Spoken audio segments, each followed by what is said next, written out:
How to fix could not reset password, TikTok unrecognized device error. Hey guys, welcome back to the channel. If you're not able to reset your TikTok password because it says unrecognized device, here is what can be done. First of all, make sure you're trying to reset your password from a device or location that you have used before.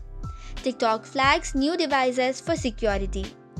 For this, you can connect to a trusted Wi-Fi network that you have used your TikTok with previously. Instead of mobile data or new networks, choose the Wi-Fi network that is already saved or connected. Sometimes it could be the app cache issue, so for this you can clear your app cache, go to Settings and Privacy, scroll down to the bottom and you will see the option of Cache.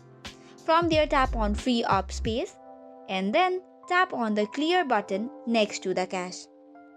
Another thing that you need to keep in mind is to use the email or phone number linked to your TikTok account to receive the reset code. However, if you're still stuck, you'll have to wait for 24 to 48 hours and try again to let TikTok system refresh your account's security status. However, if nothing works, you'll have to contact the TikTok support for additional help. So that is all for today's video. For more such contents, do not forget to hit the like and subscribe button. Thank you and keep watching.